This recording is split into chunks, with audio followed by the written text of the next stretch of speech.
आज हम नहले बानी शैम्पू से, अवतार सैया सखी टेम्पू से। मैडम है चाय पीजिए, सुबह सुबह आनंद उठाइए। रख दे। झाड़ू लगल है ना मैंने लागल, बस लगा दे कुछ देर में। बर्तन धोयल है? बर्तन सब धोआ गया, खाली कर रही बाकी बटे। ऊ कहिया धोई? अरे धोआ दी मैडम, धुला दी मैडम। जो जल्दी धो के जो। ये भगवान क्या जुल्म है।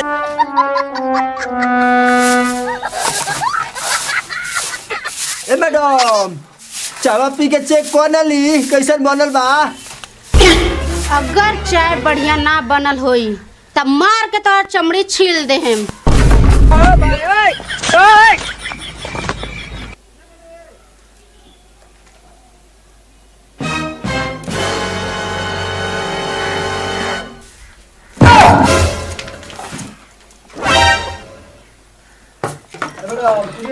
मैडम गलती हो गई। ऐसा चाय बनाना चाहिए।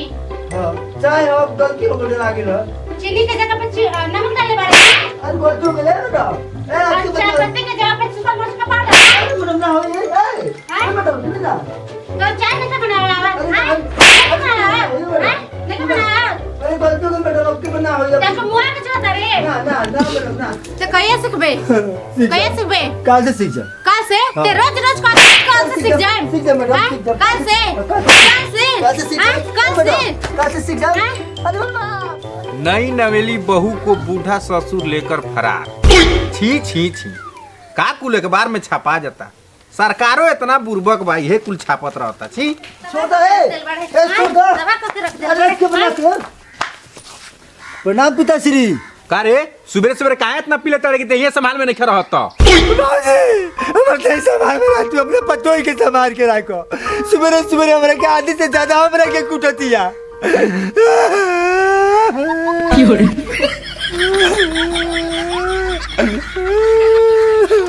रे साला कुकुर, दोस्त हमारा पतो में नहीं थे। गमार तत्ते बारिश वो हमार पतो बीटे कइले बिया। आता तो ठीक बा, जइया तारा के कुटलास ओ दिन तोहरो बयान देखिए ना बदल गेल एक मिनट में फिर बात का। रोवा चुप रही बाबूजी, एकरा के का समझाता नी? अरे ई ऊ दिन भुला गई जब एक घर में हम नया नवेली आए रहनी। एगो थरिया रहे, सब घर भर खानदान भर धो धो के खात रहलसन। मानते नहीं सत पत्रों को हमारा हमने के घर एक ही थरिया रहे, दो के खाई जा, लेकिन तीनों मेरा टाइम से खाई जा।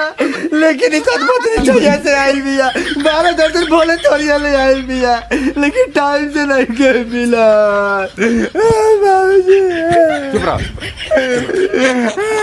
बट अरे का हो रे भाई, का बापे पूते पर तो एक लगे इकट्ठा बिल बन लो। ए बाबू तार चाचा जी प्रणाम करो।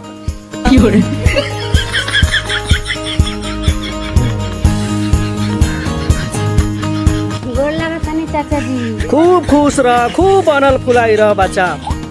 अरे ओदू भाई बड़ी भाग्यशाली बड़ा मर्दे, हे कलयुग में ऐसन पतो ही पाके पढ़ल लिखल संस्कारिक ना। तो आजकल की आवत ऐसा तो कहाँ के की इज्जत करते सब, मर्द के मर्द नहीं की सब बुझत, अब बड़ छोट के तो कुछ बुझते नहीं की सब। ई तो बात 1 लाख टका के कहला घुरा भाई। हमार पतो एक नंबर के संस्कारी ही है, बोले ले कोयल के जैसे, राग झलकेला राग। स्टाइल का मतलब चल घर में स्टाइल बात करिएगा। स्टाइल मार तनी भुला गले का ओ दिन आते घर में बता तनी।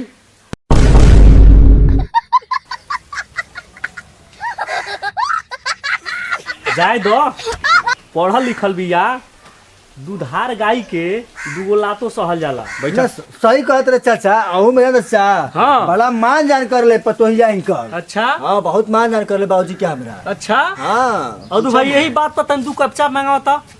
जा 2 कप चाय लिया जो। चाय ना बाबूजी कुछ और मंगा लो, सारा सुबह से खेल चाहवे के हो। तू ही मंगा लो, तू ही बोल दो। ए बहू तारा के बोल ए बहू तारा के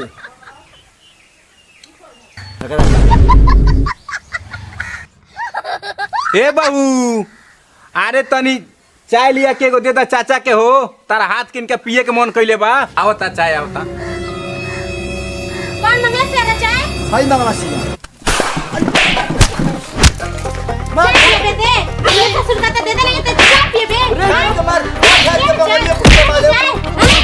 छाती पे मार, छाती पे। पतोहिया की झांसी का रानी रे। तो बूढ़ा कहता कि चाय दे दे ओकरा के चाय दे दे तोरा के चाय दे अरे अदू भाई हम चाहिए था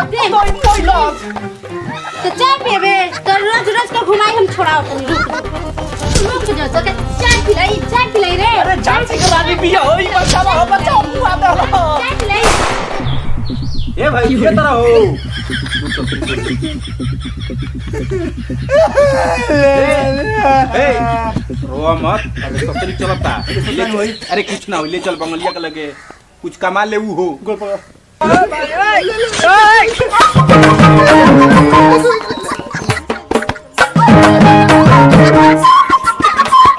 का रे ई चाय हो हम मेरे को आ दे चाय हो अरे हो गई